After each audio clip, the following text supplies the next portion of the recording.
Hunt, grow, survive. It's the year 2025, so let's take a look at where we started with Evrima. This will be history of the Isle Evrima. I'll do a quick brush up on each update that we got up to now, see where we got, what we were shown, and generally just see has it all been worth the wait. But before we get into that, let's go back even further. December 21st, 2019. Hope.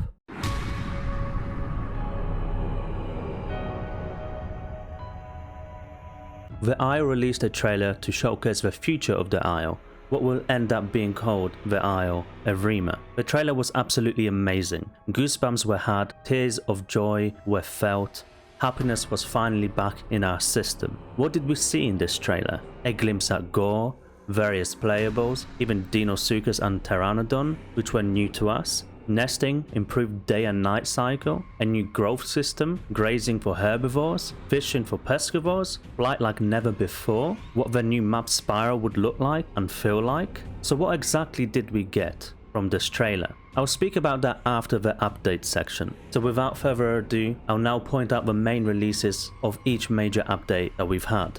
June 2020. The release of Evrima, also known as the Recode. Tenonto, Utahraptor. That is what we got. A very short list of what was shown in the Hope trailer. People were disappointed. The game was very buggy. It was quite unplayable for many. And even if the ping was fantastic, 2 playables compared to what we've seen in the Hope trailer truly was a bit disastrous for the player base. Hope, you could say, was lost. But then 4 months later, the release of Isle. Why? I'll include that within this first update. Quick question before we carry on here. Who actually got to play the very first update of Evrima? And did you enjoy it in any way at all? Or was it mainly just hope lost?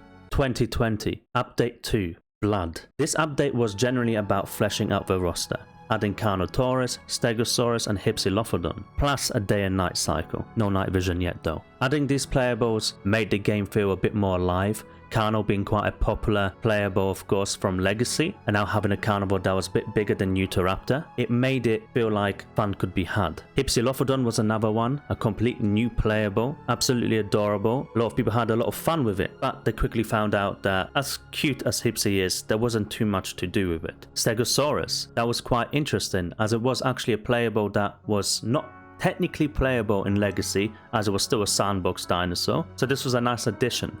2021, Update 3, Fishing and Fishes. Now this was a massive update. In terms of who came to the game, Deinosuchus and Pteranodon, yes, it's true that we had Quetz for a little bit in Legacy, but it wasn't there for long. Not to mention its flight was a bit dull. Cool and fun, but not really realistic in any way. PT, on the other hand, was absolutely stunning, has weight to it, style, character, and it was just fun to play. So naturally a lot of people came to check it out. This marks the first actual growth of Evrima, where people started playing the game a bit more, where people started switching from Legacy over to Evrima. We have Deinosuchus, a truly never before seen part of the Isle, at least never in this way. Dino brought people to the game that even didn't care about dinosaurs, but loved crocodiles, and then the rest of the community rushed into Evrima to play it. An underwater world full of opportunities and catches, if you could master it. Plus we got Oxygen and Fish AI. Oxygen, of course, as in dinosaurs couldn't just swim in water. If they would go underwater, it would show the little oxygen symbol. I'll also add update 3.5 to this, and it gave Utahraptor the ability to pounce as juvenile, quality of life improvements, and interactive water ripples to add more immersiveness into the game. 2021, Update 4, Diets and Fractures. Now this is actually the update that I started playing Evrima solidly instead of Legacy. Update 4 brought Paki, which came with bone break, more foliage, a new diet system. This was one of my favorite updates because Paki was just too much fun and a bit of an OP playable back then. Truly gave Carno a run for its money. The battles were truly amazing. The diet system that was introduced was the first adaptation we have of what we have today, making it so if you got all 3 diets, S-Dots and lines, then you'd get buffs as well as growing quicker. New AI, Compy, this is when this little buggy fella came to the game to pretty much clean up bodies. PT also got its latch. And finally we got some new map locations in the never forgotten map that is Spiro, such as Coastal and the Dockyard, which never got finished by the way. 2022 Update 5 Ancestry. This update was pretty interesting, bringing back a old mechanic from Legacy, which was nesting, and we got skin system, making players finally happy with being able to show off their individuality through skins. Yes. Now to be half an hour of making my perfect Paki skin so I can die straight away. Like the ugliest Paki that I can. And bringing the community that lives to be parents. We also got some new map locations, such as nesting locations called nesting grounds, which gave buffs for nesting. Porting came to the game as well. I'm doing a coin.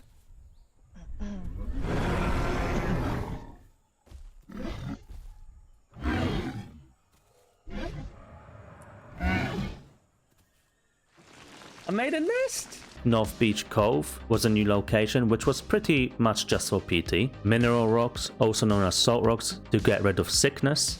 2022 Update 5.5 Night Vision. This was the first iteration of Night Vision in Evrima. I feel like sometimes I have to relearn the map just at night times. I'm like, where am I? Oh, and also, for those that remember, Kano was just a demon in this update. It was absolutely plastering through everything. What the fuck, man?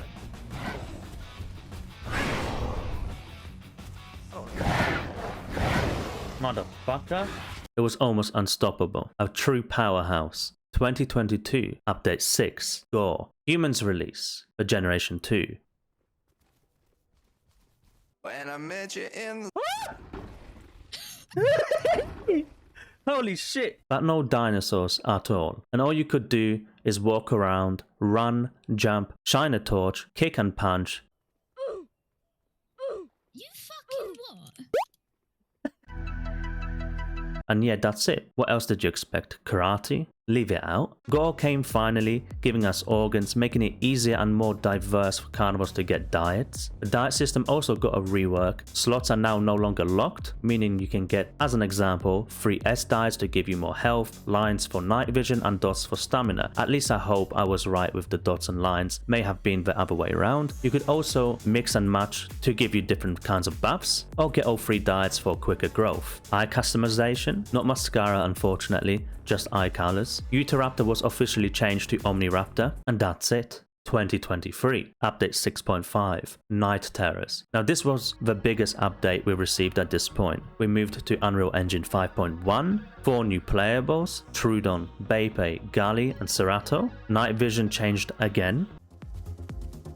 I kind of want to run without night vision. It just looks, even though you can't see much, it just looks so nice. It looks so good. Get all the shimmer on the trees as well. Yeah. From the moonlight. Water sensors have changed for Dino and added to Beipei. The replay mode also came to the Isle in this update, and for those that still don't know, to activate this, just click F2 on your keyboard. Doesn't work in Horde Test, but it works in the Isle. 2023 Update 7 Gateway. The map Gateway was released. Spiro was lost. Kind of. It was still there, but now was also, just like clicking Legacy, you'd have to change on Steam to go into Spiro, or if you wanted to go into Gateway. Kind of a silly idea in my opinion, but they have spoken about bringing back Spiro, at least a improved new version of it. When we'll see that is a completely different topic for a completely different video. But anyway, Update 7 Gateway. Migration. At least the first version of it got released. Sanctuaries also came, giving the game life as a juvenile. Somewhere for you to go, an aim, an idea of survival as a juvenile, which also kind of made it battlegrounds. I gotta say, the sanctuaries were truly insane. Like, oh, so this like, oh, I see Carno. I pounced Carno. It hurt me. Kurwa. Kannst du? What are you, big boy? Oh, look, it's starting dead. Nice one, big boy. You'll get stuck quickly in these rocks. Don't worry, don't worry. I'm master player.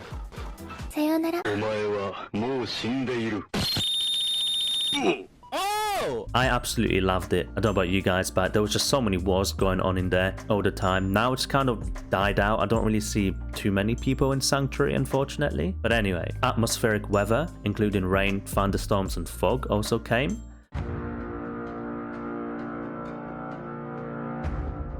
This marks the last time we call updates with numbers. Normal update 1, 5, 6, but instead they are now just updates. So to include it in this bit, as it was still 2023, we got the release of Dilo and Herrera in December. And the reason why this changed is because the roadmap changed to the living roadmap.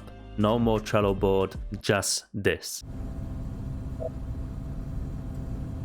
2024. Here is everything, not in order, but what we got in 2024. As of course the updates change from numbers, we're just gonna speak about the whole year in this section here. Awful stamina changes, wounded status, skin editor, lumen, coastal area on gateway, port got added. Some minor changes such as the volcano and highlands, had some changes done to them. Swamp extension, mutations, interactive foliage, stego got power swing, grapple, /pounce to pin for Omni, plus slot switching for it, corpse opening and readjustment, Carnal downsized, Trudon got fog for its venom, patrol zones, pterodactyl sound traps, random spawns, Taco AI, pattern C, diet system changes, egg gestation, interactable eggs, elite fish hunting you to be specific, gastroliths, night vision changes again, unplayables, this is a long list, Diabloceratops, then Maya. You're welcome. Sparring eventually got added as well, actually, to be fair, for Diabloceratops in 2024. This marks everything up to now. So, 2025. February 21st, the Triceratops Horde test. These are exciting times. Gearing up the year, making it really feel like 2025 is definitely the year to beat. I mean, heck, Triceratops is one of the most popular dinosaurs on the planet. Most people know this three-horned lizard. And it's finally come back to the Isle in Evrima. And a few months after that, on the 20th of June, Triceratops releases to the main branch. But this causes a bit of an issue because a few things in between happened, that being no Tyrannosaurus Rex, at least yet. Before Triceratops was actually officially released into the official game, it was meant to be taken out of Horde test, with then Tyrannosaurus Rex added in, then that was meant to be tested by itself, then Triceratops would come back and then they would test them both together. They then shut that down and were like, you know what, it doesn't really make sense, so let's just bring them both together and have them test together like that. And then they never did that. Months go by, Triceratops gets released on the 20th of June, like I already said, and yeah, then something strange happens on July 3rd. Tyrannosaurus Rex comes out, Allosaurus comes out, and Ostroraptor, but not how you think. Now, if you've been playing the Isle, you know exactly what I'm talking about here, and there's no question marks in your head. But if you're new to this game, or you just simply went around playing the game, you took a break, whatever, Tyrannosaurus Rex, Allosaurus, and Ostroraptor didn't get released, but did get released on the 3rd of July, this year, 2025. That was, of course, leaked files that the developers just apparently forgot to remove or left there on purpose. Still don't know for sure what it is because I kind of hear different things and the developers are never really straightforward with their answers. But either way, from what it looks like, it was leaked files. It was for sure not by the devs, that we know for sure, because they did say themselves that if I can find the actual statement, I'll put it up on the screen now. But from top of my head, if it's not already on the screen, it pretty much read like, we don't mind that T-Rex is out. They didn't really talk much about Allo or Ostro, but they don't mind that T-Rex is out as they are currently working on it, and the model that everyone's playing now, the now dubbed Fake Rex, is a 6-month-old version of the Rex, and the one that we have now that they're working on is far superior. Which was crazy, since that T-Rex, there was definitely work that needed to be done, but it was playable, it was quite good, it was almost game ready judging by what we had already. Allosaurus and Ostroraptor are a bit different. I didn't get the chance to play any Ostroraptor since that one didn't really come on many servers since it was crashing the servers mainly, but from what I've seen, it pretty much expanded when it would pounce, and it had Carnotaurus sounds as well. But don't shy away, so did Allosaurus. Allosaurus didn't expand, it had a weird crouch when it was walking around. If I can find some of my old videos from when I played, I'll put all the clips on the screen for you guys to see. And of course, just like the Ostroraptor, it had Carnotaurus sounds. Now these are because, of course, both Allo and Ostro are a lot older in terms of the current versions, T-Rex being newer. That's why T-Rex was a lot more finished in comparison to these two, since T-Rex is the next playable to come out after Triceratops. So this made for quite an interesting time, to be honest with you, this year. You could say that it made a stale taste in everyone's mouth when the devs actually allowed these playables to be out, because it made it even worse for the Isle. People were now playing. In fact, there were even servers that were literally trying to put a paywall saying that if you want to play these super unfinished dinosaurs, you need to pay us, which I personally thought was ridiculous. It is so unfinished. Why would you want to pay money? Just wait some time for it to actually come out.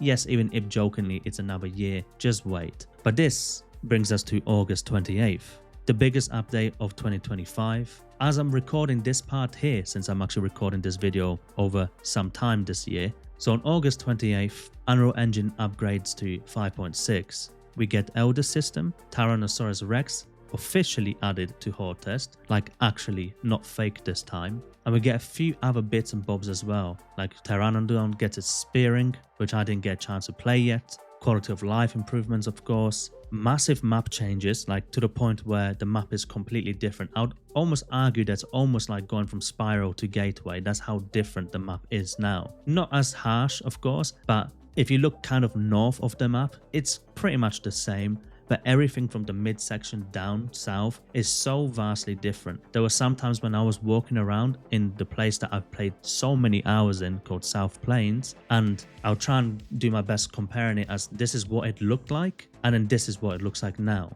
Completely different. Like I didn't even realize I was there until when I was streaming. Someone pointed it out saying, wait a second, this is South Plains. And I looked around, I was like, you know what, you're damn right. I recognize this rock now, I recognize this waterfall, I recognize this and that. But it's so different. You're looking at a thicker jungle now and a more natural look, to be fair. I actually feel like it looks better. But it truly was a completely different game. Is it better? That's something we'll talk about later on for sure in the video. A massive update for sure, a much needed update, and the Unreal Engine transfer was exactly why it also took so long for Tyrannosaurus Rex to come out. And apparently the Elder System was the last core mechanic to come to the game. So according to the devs, we should get more playables a bit quicker now. Obviously, I don't know if that means every month now we're going to get a playable, every 3 months, or still every 6 months, or every year. That is literally up to debate, and more than anything, only time can tell. We'll have to see, because I feel like I've heard that quite a few times already with the devs, and in most cases we've actually ended up waiting even longer because of quote issues or quote problems, which just always seem to come. So we'll see what happens. I'm not going to hold my breath this time. I've learned my lesson. But I do hope to see the next playables, which will be Allosaurus, Kentro, Oceiraptor, and Baryonyx. I do hope to see them fairly soon. I dare even to say that I still hope for one of them to come this year. But anyway, talking about hope.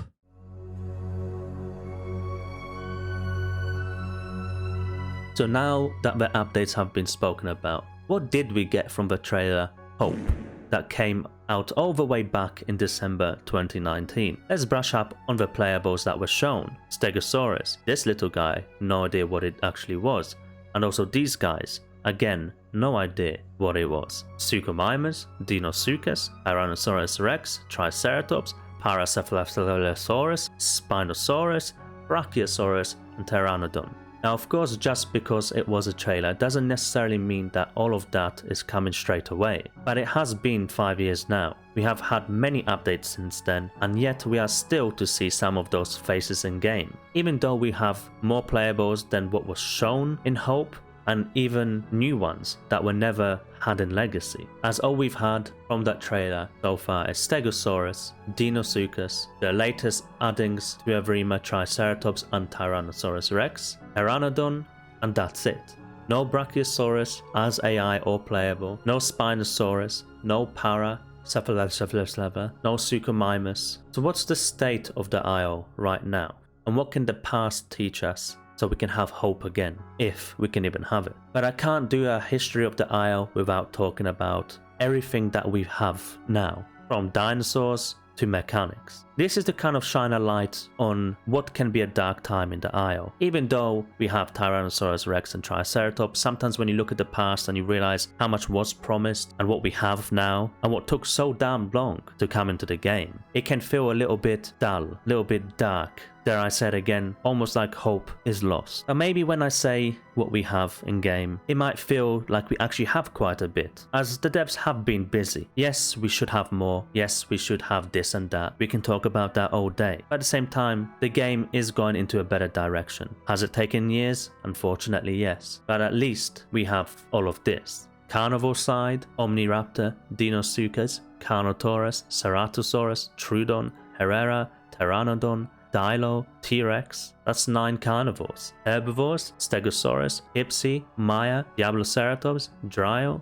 Tenonto, Paki, and Triceratops. 8 herbivores. And omnivore-wise, Gallimimus and Bepe, 2 of them. That's not a bad roster. That's quite a bit to have fun with, and more importantly, if I had to compare to Legacy, more diversity. Actual semi-aquatics that can swim, real predators that have their own unique mechanics, herbivores that have the great defenses. Each playable you play truly does feel like you're playing something different. Legacy, I feel like it lacked in that. It may have more playables if we include the sandbox dinosaurs as well, but they were kind of just the same thing, not too much differences, and that's about it. Here we have Dilo that gives you hallucinations, Deinosuchus that can lunge, Stegosaurus that can impale you, Diablo and Triceratops that you can spar with, and even, because of sparring, gives you a complete different way to play it defensively. You have T-Rex's immense power, where it truly is showcased here. You have Gali if you want to travel around the map quick and just even kick people in the face. You have Bepe if you enjoy being a real semi-aquatic, but want to be cute and not so devastating like Deinosuchus. You have Hypsi, which now can climb, kind of. You have Herrera, which unlike in Legacy, is an actual climber here. You can jump around on trees, you can choose to chill, you can choose to hunt. He's a fun little guy, that's for sure. And mechanic-wise, climbing, weather, night and day cycle, night vision, migration/patrol zones, venom, poison, bleed, ult attacks, pounce, nesting, replay system, skin creation, gore, scent, sparring, bone break, swimming, diving. That's quite a bit. Bear in mind also a lot of these have been reworked a few times as well, which I know can be quite annoying. For example, night vision. The amount of times we've seen new versions of it. To some people that's a waste of time. Why couldn't they work on something else? To some people was like, I preferred the old version of this. At the end of the day, they're at least trying to improve every aspect of the game, trying to perfect it as much as they can, whilst trying to give us playables. We can argue all day about what's enough playables, when was a good amount of time to have all these playables in, but at the end of the day, it doesn't matter. We can't change the past, but we can hopefully change the future. It's in the devs' hands. We are there to hopefully enjoy it and play it. But I do feel like after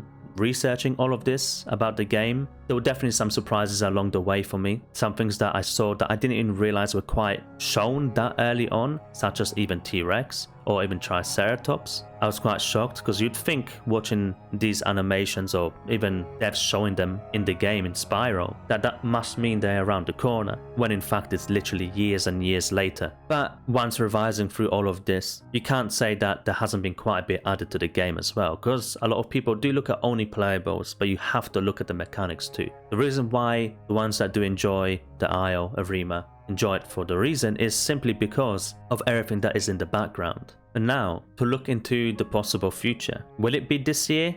That's a very big question that I cannot answer, unfortunately, because I don't see the future. And I don't know Dondi personally to get that answer either. But what we should be getting, if not this year, but most likely next year, would be Baryonyx, Kentro, Ostro, and Allosaurus. Very popular playables that will finally give the mid-tiers more choice. What speculations do we have on what is to come after? Or at least, should we say, heavily hinted? Quetz has been spoken about quite a bit, Spinosaurus, and Kama, and also Oviraptor and Ava as AI. I don't know if they'll be only AI, hopefully they'll be playable too, but yeah. Now we've looked back at the Spiro map as a whole, each update that was there. One thing that was sticks out to me was the update 5.5, the demon update as I call it because of Kano. Oi, Utah! What the fuck? Oh my god. That was so perfect, did you see that? A map designed around Deinosuchus. At least that's what it felt like. Are you guys down below or not? You get hit. How much did that do? Literally, I've got 93% health. Must have got a tip. Spiro was a simple map, easily traversable, easy to learn, had a natural migration, which to this day I still prefer it. It was simple, and I think it actually was the best way to make players move around, because the whole point of migration in Gateway, which I'll get onto a little bit later, was to make players move up and down. But in Spiro, it just did it naturally. You had, let's say, Agave in one part of the map, You had oranges in another part of the map, so naturally you would go there, eat it, it would finish, you'd have to wait for it to grow back, so you're like, okay, now let me go get my other diet. So you will traverse the map and go and get the other diets. By the time you come back, you can already see the plants slowly growing back. It was beautiful, simple and elegant, and it worked. Dinos could run on land, snatch you up and take you to their water dungeon. Definitely the funnest times as Dino. Was that Yeah, you? go. Who- Oh shit. Go. Go, mum. Oh, that is one.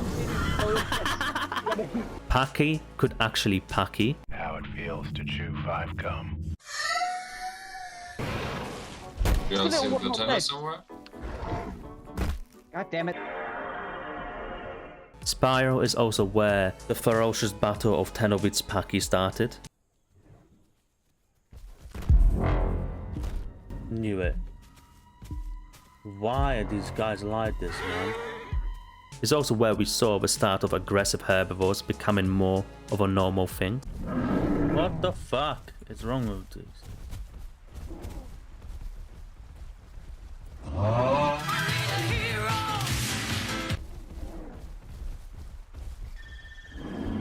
Oh, okay. Now, of course, in Legacy as well, you had aggressive players as herbivores too, but it didn't seem so common unless you went into specific servers where PvP was like the main point of that server. I'll never forget it. Being a Tenonto and a Packy just starts attacking me, and I thought it's a one-time thing, just a dickhead player, you could say. But then it kept happening, and I was like, what is going on? I didn't know that I was in the middle of some war because of boredom. That Tenontos and Packies just started hating on each other and started breaking each other's legs, slamming each other. It was insane. I had to quickly learn that they're not safe to be around unless you know them. Spiro was fun, but it was not the vision that the devs had. Spiro was never finished. What they had in mind was Gateway. A map that is truly beautiful, but is it as fun as Spiro? Yes and no, and here's why. Gateway is a very different map. In fact, it is so different to Spiro that it was almost a shock for some. And I don't mean it as in because it looked different, but because it works differently. Survival is at the core of Gateway, which is fine, as that's also what one of the main points of the Isle is. Hunt, grow, survive. Gateway came with more changes than just a new map though. Stamina changes that absolutely changed the game with how it's played in every single aspect. A dinosaur that could climb trees, an exciting new threat, an exciting new way to explore, and an exciting new way to hunt. River systems that didn't connect, making it increasingly harder for dinos to grow, survive, and to just play. Gateway came with a lot, but was it in the right direction? Gateway's been out for some time now. That's a question that all of you need to answer for me. I personally feel like Gateway is good. The way it has gone and the way it's progressed is getting better each time. I feel like the only thing that they really messed up that truly has changed the game forever was stamina. Now yes, it's better than the first iteration of stamina that we had in Gateway, but it does feel like it was two very different games. Spiro and Gateway are so different, it's actually insane. On one side you had fun, and one side you have a bit more survivability, realism, you could say, in Gateway. In fact, I would even argue that they're trying to make it too realistic, forgetting that this is a game, not a dinosaur simulator. Hunt is hard to do because of stamina. The regen is terrible. Survive, again, even harder to do because of stamina and its regen. Growing, again, you can tie that into stamina too, because you need to find food, and sometimes you will run around to try and find food, and then you can't. That can also be tied into even hunting itself, which you need stamina for. Which of course all makes sense, you know, the game is not supposed to be easy. It's not supposed to be something that you can just run around endlessly or your stam regens so quickly. But I do still feel like there needs to be some work done, because it's still to the point where a lot of times I find myself having to do different things whilst waiting for stamina to regen, which should never be the point of the game. So this was the history of the Isle Evrima up to date, up to now. It's 2025. I brushed through all the main points of each update that we had, minus all the patches of course, because no one's got time for that. We are talking about the main points here.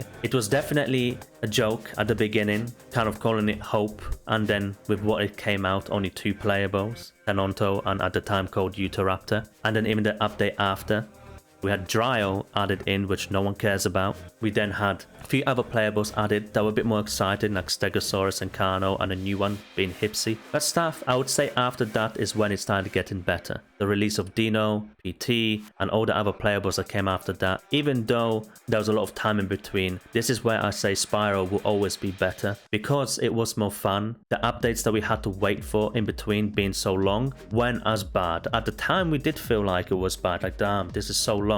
But I still always found myself having fun, talking about when the next update's coming, whilst having fun. With Gateway, because it's so easy to get bored and sit there, it makes it feel a lot longer. Makes those times in between feel like they're forever. Like, is it ever coming? Like the simple joke of, when is T-Rex coming out? It may be out now, but damn, for months people thought it was coming out. Like, each time it seemed like, oh, it's definitely coming out now because of how the devs would portray things. Yet we had to wait so long. Trust is something that they still have to gain from a majority of the part of the Isle community. But to get rid of all the negativity, I do feel like the game is in a good position. And the updates have become better and better for the most part. And with some new team members, we can only hope that this means fixes will come out quicker, which they have been, but let's just hope that carries on. And that maybe even some playables will start coming out just ever so slightly quicker. Said it before, we don't need playables every month or even every 2 or 3 months. As long as the game works to the point where you're having fun as well, people will be happy to wait. Ignore the people that literally just want everything and everything now, or because their favorite playable ain't out, they think that they have special reasons to expect something in now, or the game is terrible. That's just a personal opinion. That doesn't mean the game is bad.